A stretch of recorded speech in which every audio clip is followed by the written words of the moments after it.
আমি জয়দেব। আশা করি তোমরা সকলেই ভালো আছো। চলো তাহলে আজকে শুরু করি আমরা ইংরেজি গ্রামারের একটি অতি গুরুত্বপূর্ণ বিষয়। আজকে আমরা করব ভয়েস চেঞ্জ, অর্থাৎ আমাদের মাধ্যমিক থেকে শুরু করে, মাধ্যমিক নয়, ক্লাস 5 থেকে শুরু করে 12 বা যে কোনো কম্পিটিটিভ পরীক্ষার্থে খুবই একটা কমন ব্যাপার হলো ভয়েস চেঞ্জ। চলো আজকে সেই ভয়েস চেঞ্জ আমরা কিভাবে করব তার ট্রিক্সগুলো বা রুলসগুলো আমরা জেনে নিই। তাহলে চলো শুরু করা যাক।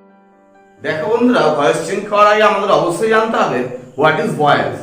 ভয়েসটা হলো আমরা ক্রিয়ার রূপ দ্বারা যে বাচন প্রকাশ করব বা যে বাচন ভঙ্গি আমরা ব্যবহার করব তাকেই বলবো আমরা ভয়েস।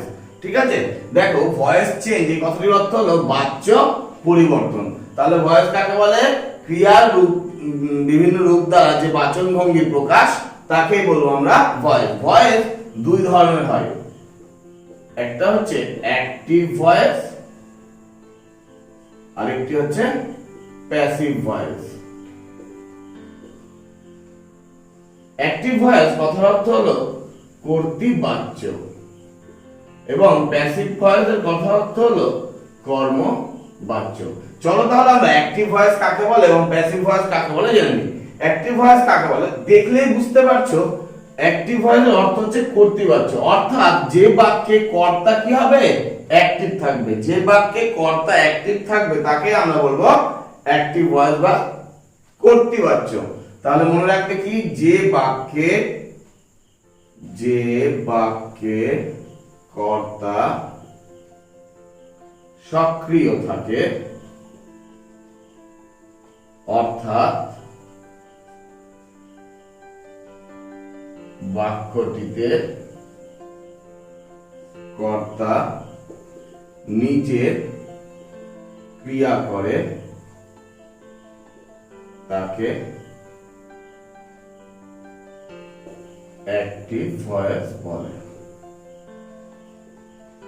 আবার দেখো প্যাসিভ ভয়েস কাকে বলে? প্যাসিভ ভয়েস হচ্ছে যে বাক্যে কর্তা নিষ্ক্রিয় থাকবে। মনে রাখবে কি থাকবে? নিষ্ক্রিয়। ঠিক আছে, অর্থাৎ নিষ্ক্রিয় থাকে, অর্থাৎ বাক্যটিতে কর্মই প্রধান, তাকে আমরা কি বলবো? প্যাসিভ ভয়েস বলি। তাহলে যে বাক্যে কর্তা অ্যাক্টিভ বা সক্রিয় থাকবে তাকে বলবো অ্যাক্টিভ ভয়েস, আর যে বাক্যে কর্তা নিষ্ক্রিয় থাকবে, কর্ম থাকবে হচ্ছে প্রধান, ঠিক আছে, তাকে বলবো আমরা প্যাসিভ ভয়েস। চলো আমরা অ্যাক্টিভ থেকে এবার প্যাসিভ ভয়েস কিভাবে করতে হয় সেটা শিখে নিই। তাহলে আমরা চলো কি করি, অ্যাক্টিভ থেকে প্যাসিভ ভয়েস করার যে প্রাইমারি রুলস সেটা আগে শিখে নিই। প্রাইমারি রুলস দেখো, এখানে আমি লিখেছি অ্যাক্টিভ ভয়েসে he is driving a cycle, আর প্যাসিভ ভয়েসে লিখেছি a cycle is being driven by him. তাহলে এখানে আমরা কি চেঞ্জ করেছি সেটা আগে দেখে নিই। দেখো হি, এই হিটা কোথায় চলে গেছে? দেখো লাস্টে, অর্থাৎ অ্যাজ এ অবজেক্ট ইউজ হয়েছে, অ্যাজ অ্যান অবজেক্ট ইউজ হয়েছে।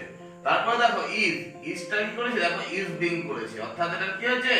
পরিবর্তন হয়েছে। ড্রাইভিং এর কি করেছি? ড্রাইভেন, অর্থাৎ থার্ড ফর্ম করেছি। আর দেখো এই সাইকেলটাকে নিয়ে এসে সামনে বসি, অর্থাৎ কি এটা সাবজেক্ট হয়ে গেছে। তাহলে দেখো এখানে প্রাইমারি রুলস গুলো কি দাঁড়ালো? আমরা এখানে কি পরিবর্তন করেছি? দেখো প্রথমে সাবজেক্ট কি হয়েছে? অবজেক্ট হয়ে গেছে। তাহলে সাবজেক্ট হবে অবজেক্ট। কিন্তু দেখো অবজেক্ট হওয়ার আগে একটা কি বসেছি? বাই বসেছি। তাহলে মনে রাখতে হবে এবং তার আগে বাই বসে, তাই তো? আবার 2 নম্বর দেখো কি কি হয়েছে? অবজেক্ট হয়ে গেছে সাবজেক্ট, তাহলে লিখবো অবজেক্ট হবে সাবজেক্ট, তাই তো? 3 নম্বর দেখো কি হয়েছে? অক্সিলারি কি করেছি আমরা? পরিবর্তন করেছি। তাহলে অক্সিলিয়ারি ভার্ব এর পরিবর্তন করেছি? 4 নম্বর ভার্বের কি করেছি? থার্ড ফর্ম, অর্থাৎ ভার্ব এর তৃতীয় রূপ বসে। তাহলে দেখো এই চারটি, আমরা যদি এই চারটি রুলস ফলো করি তাহলে অবশ্যই কি খুব সহজে এই ভয়েস চেঞ্জ করতে পারবো। তাহলে চলো আমরা এই ভয়েস চেঞ্জটা, আমাদের অনেকের টেন্সটা অজানা বা অনেকের জানা, চলো আমরা এমন ভাবে করি যে টেন্স জানলেও হবে, আবার টেন্স যদি আমরা নাও জানি পুরোপুরি তাহলেও কি আমরা ভয়েস চেঞ্জ খুব সহজেই করতে পারবো। চলো তাহলে ট্রিকটা শিখে নিই। প্রথমে আমরা করব প্রেজেন্ট টেন্সের ভয়েস চেঞ্জ, তাই তো? Present tense. এবার আমি বললাম যে টেন্স ছাড়া আমরা ভয়েস চেঞ্জ করব, কিন্তু আমি লিখলাম প্রেজেন্ট টেন্স, আমরা জাস্ট এই রুলসটার নাম দিলাম প্রেজেন্ট টেন্স, ঠিক আছে? এবার প্রেজেন্ট টেন্সের ভয়েস চেঞ্জ করতে গেলে দেখো প্রথমে আমি কি বলেছি, যেটা আমাদের রুলস রয়েছে সেখানে কি রয়েছে, সাবজেক্ট হবে অবজেক্ট, অবজেক্ট হবে সাবজেক্ট, অক্সিলারি ভার্বের পরিবর্তন হবে, তাই তো? তাই আমাকে অক্সিলারি ভার্বের পরিবর্তনগুলো জানতে হবে। তাহলে প্রেজেন্ট টেন্সের, ঠিক আছে, এই নিয়মে অক্সিলারি ভার্বের পরিবর্তন হবে। কি পরিবর্তন হবে দেখো, মনে রাখবে ভার্ব 1 থাকলে am বা is বা are বসে, আবার am is are থাকলে কি হয়, am being, is being বা are being, তাই তো?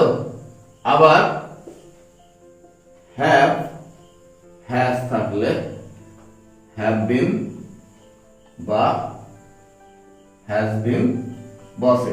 তাহলে মনে রাখতে হবে যে প্রেজেন্ট টেন্সের যখন এই ভয়েস চেঞ্জ গুলো করতে দেবে তাহলে কি V1 অর্থাৎ ভার্বের ফার্স্ট ফর্ম থাকতে গেলে am is are বসবে, am is are থাকলে am being, is being, are being এর মধ্যে একটা বসবে, have has থাকলে have been বা has been বসবে। দেখো এবার যদি আমরা দেখো এটা প্রেজেন্ট ইনডিফিনিট টেন্স রয়েছে, তাই না? এটা প্রেজেন্ট, এটা দেখো প্রেজেন্ট কন্টিনিউয়াস টেন্স রয়েছে, এটা দেখো প্রেজেন্ট পারফেক্ট টেন্স রয়েছে। তাহলে আমরা যদি টেন্স ওয়াইজ ভাবি তাহলে কি হবে, ক্লিয়ার হয়ে যাবে। চলো আমরা একবার প্র্যাকটিস করি। মনে রাখতে হবে am is are কোথায় বসে, এটা তোমাদের সকলেরই হয়তো জানা, তাও আমি একবার বলে দিচ্ছি। am বসবে কার পরে, I এর পর বসবে am, ঠিক আছে? is বসবে কখন, যখন একজন বা একটি জিনিস বোঝাবে তখন কি হবে, is। আর মনে রাখবে যা গোনা যায় না, যা গোনা যায় না তারপর বসবে কি, is, যেমন মিল্ক, ওয়াটার। আর কোথায় বসবে, আর বসবে অনেক জনের পর, অনেকজন থাকলে কি বসবে, আর। এখানে মনে রাখবে ব্যতিক্রম হলো ইউ, ঠিক আছে? ইউটা হলো ব্যতিক্রম। আর এদিকে হ্যাভ কখন বসে, হ্যাভ বসে অনেকজন থাকলে, অনেকজন থাকলে হ্যাভ বসে। মনে রাখবে আই আর ইউ কি ব্যতিক্রম। আর হ্যাজ বসবে কখন, হ্যাজ বসবে একজন থাকলে। আশা করি এটা তোমরা সকলেই কি করবে, সকলেই কি এটা জানো, তাই তো? তাই আমি তবু একবার ছোট্ট করে বলে দিলাম। তাহলে আমাদের V1 থাকলে am is are, am is are থাকলে am being, is being, are being, have has থাকলে have been বা has been। চলো তাহলে একটা করি। দেখো I like him রয়েছে, তাহলে এটাকে আমরা ভয়েস চেঞ্জ করব। তাহলে মনে রাখতে হবে কি হবে, হিমটা কি হয়ে যাবে, সামনে আসবে, তাই তো? হিম কি থাকলে হিম হয়, হিমের সাবজেক্টিভ ফর্ম কি বা নমিনেটিভ ফর্ম কি, মনে রাখবে হি। তাহলে ঠিক আছে, এটা আমি তাহলে যদি না জানো তোমাদের তাহলে আমি বলে দিচ্ছি একবার। তাহলে কি হবে, হি। এইবার দেখো এখানে কোন ফর্ম রয়েছে, ভার্বের, কারণ এখানে অক্সিলারি ভার্ব তো নেই, তাই তো? তাহলে অক্সিলারি ভার্ব যেহেতু নেই সেহেতু আমরা কি দেখবো, ভার্বটাকে দেখবো। ভার্বটা কোন ফর্ম রয়েছে, ফার্স্ট ফর্ম। ফার্স্ট ফর্ম তাহলে কি বসে, V1 থাকলে am is are এর মধ্যে একটা, হি এর পরে কি, হি মানে একজন, তাহলে হি ইজ। তারপরে ভার্বের থার্ড ফর্ম বসে লাইক, তারপর আই আছে, তাহলে বাই মি। এবার দেখো আমাকে সাবজেক্টের পরিবর্তনগুলো জানতে হচ্ছে, তাই তো? তাহলে দেখো কি লিখবো, আই থাকলে হয়ে যায় মি, বাই বসে। হি থাকলে হয়ে যাবে হিম, বাই বসবে। সি থাকলে হয়ে যাবে হার, বাই বসবে। ইউ থাকলে হয়ে যাবে ইউ, বাই বসবে। উই থাকলে হয়ে যাবে আস, বাইটা বসবে। দে থাকলে হয়ে যাবে দেম, বাইটা বসবে। তারপরে দেখো ইট, ইট থাকলে হয়ে যাবে ইট, বাইটা বসবে। আর রাম শ্যাম যদু মধু যদি থাকে তাহলে রামই বসবে, সামনে একটা বাই বসবে। তাহলে এইটা হচ্ছে ধরো কি আমাদের কি সাবজেক্টের পরিবর্তন। তাহলে চলো এবার আমরা দ্বিতীয় 2 নম্বর একটা করি। কি রয়েছে দেখো, দে আর ডুইং মিস্টেকস, তাই তো?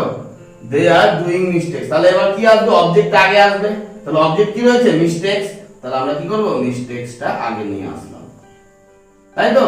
এইবার মিস্টেকস আগে নিয়ে আসার পরে কিসের কাজ করতে হবে আমাদের, আর এর।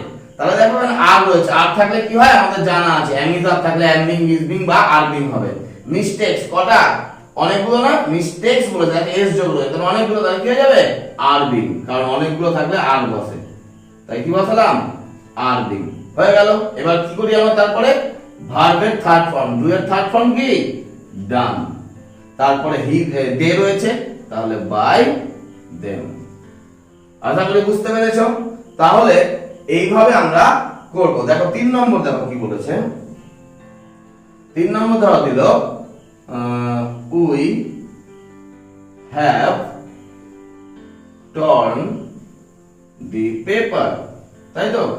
এটা রয়েছে, তাহলে এটা কি করব দেখো, তাহলে দা পেপার আগে চলে আসবে, আমরা জানি অবজেক্ট আগে আসে, দি পেপার আগে আসলো, দি পেপার আসার পরে কি হবে দেখো, এখানে হ্যাভ এর পরিবর্তন করতে হবে। হ্যাভ থাকলে কি হয়, এই যে দেখো হ্যাভ থাকলে হ্যাভ বিন বা হ্যাজ বিন, তাই তো? তাহলে এবার কি বসবে, হ্যাভ না হ্যাজ? তাহলে মনে রাখতে পেপার কটা রয়েছে, একটাই রয়েছে, তাই কি বসাবো হ্যাজ বিন। তাহলে দি পেপার হ্যাজ বিন, ভার্বের থার্ড ফর্ম, হ্যাভ এর পরে করে দেওয়া থাকে, তাহলে টর্নই বসবে। তারপরে উই থাকলে বাই আস। তাহলে আশা করি বুঝতে পেরেছো, এইভাবে কি আমরা প্রেজেন্ট টেন্সের ভয়েস চেঞ্জ করব। চলো আরো দু একটা প্র্যাকটিস হলো, তাহলে আমরা এইগুলো করি। দেখো এই ভয়েস চেঞ্জটা করি, you are making a doll, তাহলে আমাদের কি আসবে সব সময়, এ ডল চলে আসবে, এ ডল চলে আসলো। তারপর রয়েছে আর, আর থাকলে কি পরিবর্তন হয়, am being is being are being, মনে রাখবে। তাহলে এ ডল মানে একটি পুতুল, তাহলে একটি পুতুল হলে কি হবে, ইজ হবে, ইজ বিং। আর থাকলে ইজ বিং বসিয়ে দিলাম। এবার আমরা কি করি, ভার্বের সব সময় থার্ড ফর্ম, মেকিং এর কি হবে মেড, মেড বসানোর পরে কি দেখো ইউ রয়েছে, তাহলে কি হয়ে যাবে, ইউ থাকলে কি হয়ে যায়, ইউ থাকলে বাই, ইউ থাকলে কি ইউ, তাহলে বাই ইউ বসে যাবে। আবার পয়েন্টটা দেখো, এখানে কি হবে, এই কারটা আগে আসবে, এই কার নিয়ে আসলাম। তারপরে কি রয়েছে, হ্যাজ রয়েছে, হ্যাজ থাকলে কি হবে হ্যাভ বিন বা হ্যাজ বিন। তাহলে এই কার মানে একটি কার থাকলে হ্যাজ বিন হয়, তাহলে হ্যাজ বিন। তারপরে ভার্বের থার্ড ফর্ম গট করিয়ে দেওয়া রয়েছে, তাই তো? তারপরে দি বয় থাকলো, তাহলে বাই দি বয়। পরেরটা দেখো আবার, উই ড্র এ পিকচার, তাহলে এই পিকচার আগে আসবে, আমরা জানি এই পিকচার। দেখো এবার ড্র রয়েছে, এখানে কোনো অক্সিলারি এম ইজ আর ওয়াজ আর নেই, তাই তো? তাই যদি অক্সিলারি ভার্ব না থাকে তাহলে আমরা ভার্বটাকে লিখতে হবে। ভার্বটা কোন ফর্মে রয়েছে, ফার্স্ট ফর্মে। ফার্স্ট ফর্ম থাকলে কি হয়, এম ইজ আর এর মধ্যে একটা হয়। এবার এই পিকচার আছে মানে একটি পিকচার, তাহলে কি হবে ইজ হবে। এইবার ড্র এর ভার্বের থার্ড ফর্ম অর্থাৎ ড্রন। তারপরে দেখো উই আছে, উই থাকলে কি হবে বাই, উই থাকলে হয়ে যায় আস, তাহলে বাই আস। তাহলে এইভাবে আমরা কি প্রেজেন্ট টেন্সের ভয়েস চেঞ্জ করব। চলো এবার আমরা পাস্ট টেন্সের ভয়েস চেঞ্জটা করি। এবার আমাদের জানতে হবে পাস্ট টেন্সে কি কি অক্সিলারি ভার্বের পরিবর্তন হয়। দেখো মনে রাখবে V2, V2 মিন্স ভার্বের সেকেন্ড ফর্ম, ঠিক আছে? ভার্বের সেকেন্ড ফর্ম তাহলে কি হয়, ওয়াজ বা ওয়্যার হয়, মনে রাখবে। ভার্বের সেকেন্ড ফর্ম থাকলে ওয়াজ বা ওয়্যার, আর ওয়াজ বা ওয়্যার থাকলে কি হয়, মনে রাখবে ওয়াজ বিং বা ওয়্যার বিং বসে। তারপর কি, তারপর হ্যাড, হ্যাড থাকলে হ্যাড বিন বসে। এটাও দেখো পাস্ট ইনডিফিনিট, এটাও দেখো পাস্ট কন্টিনিউয়াস, এটা দেখো পাস্ট পারফেক্ট, তাই তো? দেখো আমরা একটা জিনিস খেয়াল করেছি কিনা, দেখো কন্টিনিউয়াস টেন্সে কি যোগ হচ্ছে, বিং যোগ হচ্ছে, আর পারফেক্ট টেন্সে যোগ হচ্ছে বিন। প্রেজেন্ট পারফেক্ট টেন্সে তাই হয়েছিল, আর পাস্ট পারফেক্ট টেন্সেও কি তাই হয়েছে। চলো এবার প্র্যাকটিস করি। দেখো দে প্লেড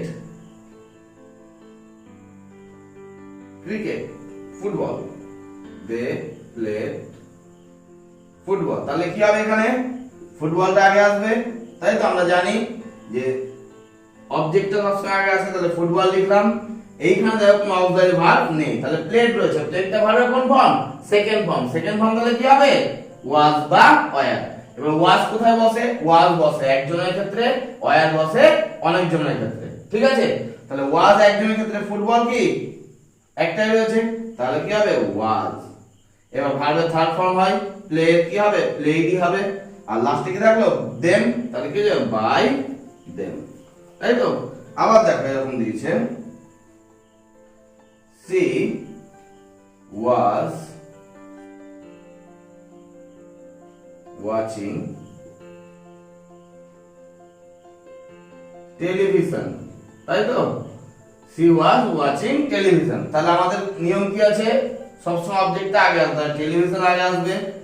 তাহলে লিখলাম টেলিভিশন, ওয়াজ রয়েছে, ওয়াজ থাকলে কি হয়? ওয়াজ বিং বা ওয়্যার বিং। একটা থাকলে ওয়াজ, অনেকগুলো থাকলে ওয়্যার। তাহলে এখানে কি হবে? একটাই টিভি, তাহলে কি হবে? Was being. তাহলে ওয়াজ বিং বসিয়ে দিলাম। এবার ওয়াচিং এ কি করতে হবে? সবসময় থার্ড ফর্ম, তাহলে ওয়াচড বসে গেল। এবার দেখো সি রয়েছে, তাহলে কি হবে? বাই হার, ঠিক আছে? আবার 3 নম্বর দেখো, লিখি the child had broken the cup। তাহলে মনে রাখতে হবে আবার কি হবে এখানে? দি কাপটা আগে আসবে, দি কাপটা আগে আসলো, তারপরে কি হবে? এখানে হ্যাড রয়েছে, হ্যাড থাকলে কি হবে? Had been. কি বলছো? দি কাপ হ্যাড বিন। এবার ভার্বের থার্ড ফর্ম করে দেওয়া আছে, ব্রেকের থার্ড ফর্ম হচ্ছে ব্রোকেন, তাই তো? তাহলে এটারও কাজ হয়ে গেল, এটারও কাজ হয়ে গেল, এটারও কাজ হয়ে গেল। তাহলে দি চাইল্ড থাকলো, তাহলে বাই দি চাইল্ড। তাহলে আমরা এই যে এই তিনটে জিনিস মনে রেখে কি পাস্ট টেন্সের ভয়েস চেঞ্জ করতে পারবো খুব সহজে। চলো এবার আমরা ফিউচার টেন্সের ভয়েস চেঞ্জটা শিখে নিই। তাহলে আমরা এবার ফিউচার টেন্সের অক্সিলারি ভার্বের পরিবর্তনটা দেখে নিই। মনে রাখবে ফিউচার টেন্সে শ্যাল বা উইল থাকে ফিউচার ইউনিটে। শ্যাল বা উইল থাকলে কি হয়ে যাবে? শ্যাল বি বা উইল বি, ঠিক আছে? এবার দেখো শ্যাল বি বা উইল বি, তাহলে কি হবে? শ্যাল বি বিং আর উইল বি বিং, তাই তো? আর একটা থাকে শ্যাল হ্যাভ বা উইল হ্যাভ, তাহলে হয়ে যাবে শ্যাল হ্যাভ বিন বা উইল হ্যাভ বিন, তাই তো? এইবার দেখো শ্যাল বা উইল থাকলে শ্যাল বি বা উইল বি, আর শ্যাল বি বা উইল বি থাকলে কি শ্যাল বি বিং বা উইল বি বিং। একটু দেখো, একটু আমাদের কেমন লাগছে না? শ্যাল বি বিং, তাই না? দেখো দুটো দুটো দুটো বি রয়েছে এখানে, তাই তো? তো যাই হোক, তাহলে মনে রাখবে দুটো বি পাশাপাশি আমরা কখনোই করব না, বসাবো না। তাই দুটো বি যদি পাশাপাশি না বসে তাহলে এটা কি ভয়েস চেঞ্জ সম্ভব না, কারণ দুটো বি কখনোই কি পাশাপাশি বসতে পারে না। তাই এটা কি ভয়েস চেঞ্জ কখনোই হবে না। কেন হয় না? মনে রাখবে দুটো মেইন ভার্বও কি পাশাপাশি বসে না। আই ইট ইট রাইস কখনোই হয় না, তাই কি আই বি বিং কখনোই হবে না। তাই এই মনে রাখবে যে এই পার্টটা অর্থাৎ ফিউচার কন্টিনিউয়াস এর ভয়েস চেঞ্জ হয় না। তাহলে এটা দেখো ফিউচার ইনডিফিনিট আর এটা হচ্ছে ফিউচার পারফেক্ট, ঠিক আছে? মনে রাখবে ফিউচার কন্টিনিউয়াস এর ভয়েস চেঞ্জ হয় না। চলো তাহলে করে দেখি। দেখো I shall do the job, তাই তো? I shall do the job, এটাকে করবো আমরা কিভাবে? তাহলে আমরা জানি দ্য জব আগে আসবে, তাহলে দি জব আগে চলে আসলো। শ্যাল থাকলে কি হবে? শ্যাল বি বা উইল বি, কোনটা হবে? মনে রাখবে আই উই এর পরে আমরা শ্যাল বসাবো, আই উই এর পরে শ্যাল বসাবো, আর বাকি সব ক্ষেত্রে কি করব? উইল বসাবো। আই আর উই এর পরে শ্যাল বসাবো, বাকি সব ক্ষেত্রে উইল বসাবো। কিন্তু মনে রাখবে যে জোর দিয়ে বোঝালে সবকিছুর পরে কি উইল বসে, অর্থাৎ উইল আমরা সব ক্ষেত্রে বসাতে পারি, শ্যাল না বসালেও চলে। তাহলে চলো দ্য জব শ্যাল থাকলে কি হবে? তাহলে আমরা বসাবো শ্যাল বি বা উইল বি, বসিয়ে দিয়েছি। এবার আমরা কি করি, ভার্বের থার্ড ফর্ম, ডু এর থার্ড ফর্ম কি হবে, ডান। তারপর দেখো আই রয়েছে, তাহলে বাই মি, হয়ে গেল কোশ্চেন। আবার দেখো এটা দিয়েছে, ধরো the company will have finished the project within 15 days। তাহলে এটা কি হবে, তাহলে মনে রাখবে এটা কি হবে, অবশ্যই এখানে অবজেক্ট কোনটা, উইদিন থেকে ভাববো না, প্রিপোজিশনের পর থেকে আমাদের ভাবার দরকার নাই, এখানে আমরা শুধু অবজেক্টটা খুঁজবো। অবজেক্ট কি এখানে, দি প্রজেক্ট, শেষ করবে কি, দি প্রজেক্ট, তাহলে লিখবো দি প্রজেক্ট। তাহলে দি প্রজেক্ট কি হবে, উইল হ্যাভ থাকতে গেলে আমরা সরাসরি উইল হ্যাভ বিন বসিয়ে দেব। তাহলে দি প্রজেক্ট উইল হ্যাভ বিন, এবং ভার্বের থার্ড ফর্ম করে দেওয়া আছে, ফিনিশড বসিয়ে দিলাম, তাই তো। এবার মনে রাখবে উইদিন 15 ডেজটা বসিয়ে দেব, উইদিন 15 ডেজ। তারপরে কি আছে, দ্য কোম্পানি আছে, তাহলে বাই দি কোম্পানি। তাহলে মনে রাখবে বাই দিয়ে এটাকে আমরা শেষে করে দিচ্ছি, আর উইদিন 50 যেটা প্রিপোজিশনে থাকবে সেটা আমরা কি ভার্বের পরে বসিয়ে দেব। তাহলে এইভাবে খুব সহজে আমরা এই তিনটি টেন্সেরই ভয়েস চেঞ্জ করতে পারবো। চলো তাহলে আমরা এবার মোডাল ভার্বের ভয়েস চেঞ্জ কিভাবে করতে হয় সেটাও শিখে নিই। এবার আমরা করব যখন বাক্যে মোডাল ভার্ব থাকে তখন কিভাবে আমরা ভয়েস চেঞ্জ করতে হয় সেটা শিখে নিই। দেখো কিরকম, মোডাল ভার্বের সাথে মনে রাখবে সবসময় বি ই বি যুক্ত হয়। যেমন ধরো ক্যান থাকলে ক্যান বি, তাই তো। মাস্ট থাকলে মাস্ট বি, কুড থাকলে কুড বি, শুড থাকলে কি হবে, বি যোগ হবে, তাই তো, শুড বি। তারপরে মে থাকলে মে বি, মাইট থাকলে মাইট বি। আশা করি এটার প্রয়োজন নেই আর, তাই এটাকে আমরা মিটিয়ে দিব, তাই তো। মাইট থাকলে মাইট বি, আবার উড থাকলে উড বি, তারপর ইউজড টু থাকলে used to be, ought to থাকলে অট টু বি। তাহলে মনে রাখতে হবে আমাদেরকে মোডাল ভার্বের সাথে সবসময় কি যোগ হয়, বি ই বি যুক্ত হয়। এবার দেখো আমরা করছি এরকম, দেখো they can win the match, তাই তো। তাহলে এখানে কি হবে আমরা জানি, দি ম্যাচটা আগে আসে, তাহলে দি ম্যাচ বসে গেল। ক্যান থাকলে কি হয় আমরা জানি ক্যান বি, তাহলে বসাবো ক্যান বি। এবার ভার্বের থার্ড ফর্ম উইন এর কি হবে, ওন, দে আছে, তাহলে বাই দেম। তাহলে দেখো খুব সহজে আমরা কি করতে পারছি, এইভাবে মোডাল ভার্বগুলোকে মানে বি বসিয়ে করতে পারছি, ভয়েস চেঞ্জ করতে পারছি। আবার ধরো এরকম বাক্য থাকলো, দেখো we ought to serve our country, তাই তো। এটাই কিভাবে করবো দেখো, তাহলে মনে রাখতে হবে আওয়ার কান্ট্রি অবজেক্ট, তাহলে আওয়ার কান্ট্রি আগে বসবে, আওয়ার কান্ট্রি। অট টু থাকলে কি হয়, অট টু বি। ভার্বের থার্ড ফর্ম সার্ভের কি হবে, সার্ভড। তারপর বলতে বাই দিয়ে উই আছে, উই থাকলে কি হয়, আস, আমরা জানি। ভয়েস চেঞ্জের এই নিয়মগুলো বুঝতে পেরেছো, খুব সহজে আমরা এই নিয়মগুলো ব্যবহার করে ভয়েস চেঞ্জ করতে পারবো। আমাদের টেন্স যদি জানা নাও থাকে তাহলে কোনো সমস্যা নেই, শুধুমাত্র এই অক্সিলারি ভার্বের পরিবর্তনগুলো আমাদেরকে জানতে হবে। আরেকটা কথা মনে রাখো, যেহেতু এক ভিডিওতে সমস্ত কিছু আলোচনা করা সম্ভব নয়, তাই আমি এর পরবর্তীতে পার্ট 1, পার্ট 2, পার্ট 3, পার্ট 4 করে আমরা ভয়েস চেঞ্জের নিয়মগুলো করতে থাকবো। তোমাদের যদি ভিডিওটি ভালো লাগে তাহলে অবশ্যই একটা লাইক করে দিও, আর যদি চ্যানেলে নতুন হও তাহলে অবশ্যই সাবস্ক্রাইব করো। তাহলে নতুন নতুন ইংরেজি ট্রিকগুলো বা ইংরেজি শেখার যে কৌশলগুলো খুব সহজে তোমরা জানতে পারবে।